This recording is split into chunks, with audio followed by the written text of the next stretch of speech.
बिस्मिल्लाहिर्रहमानिर्रहीम। नमाज के हवाले से एक अहम बात आपसे मैं शेयर करना चाहता हूँ।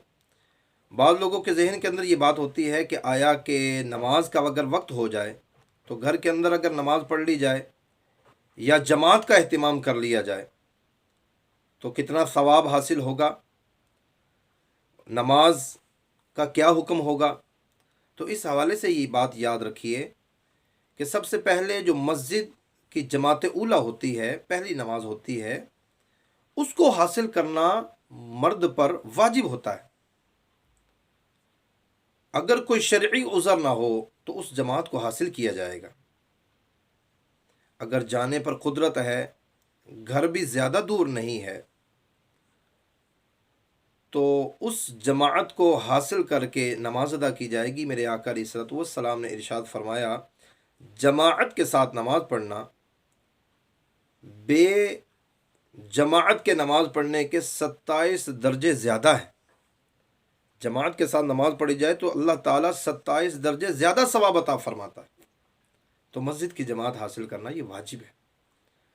अब दूसरी बात कि जो घर के अंदर नमाज पढ़ी जाती है, तो पहले तो कोशिश यही होनी चाहिए कि मस्जिद के अंदर जमात के साथ नमाज अदा की जाए। अगर नमाज का वक्त गुजर गया है, अब नमाज पढ़ना चाहते हैं, अगरचे बेहतर तब भी यह है कि मस्जिद के अंदर जाकर नमाज अदा करें ताकि आदत हमारी बरकरार रहे। लेकिन अब अगर मस्जिद में नहीं जाते और घर के अंदर नमाज पढ़ लेते हैं तो वो नमाज अदा हो जाएगी।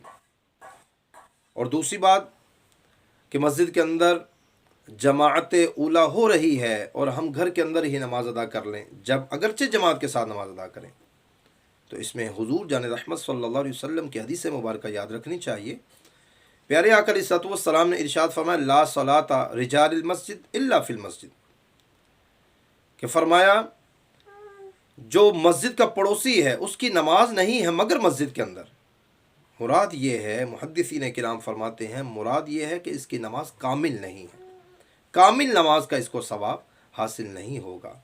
और अगर इस पर जमात उला मस्जिद की वाजिब थी, मिसाल के तौर पर कोई शरई मजबूरी न थी, घर दूर न था, तो अब अगर इसके बावजूद ये घर के अंदर जमात करवा लेता है तो क्योंकि इन सब ने वाजिब का तर्क किया और वाजिब का तर्क करने वाला गुनाहगार होता है, तो इस एतबार से ये गुनाहगार होगा, लेकिन इसकी नमाज अदा हो जाएगी अगरचे कामिल नहीं होगी। तो लिहाजा हमें कोशिश करनी चाहिए मस्जिद की जमात के साथ ही नमाज को जो है वो मस्जिद में जाकर अदा किया जाए।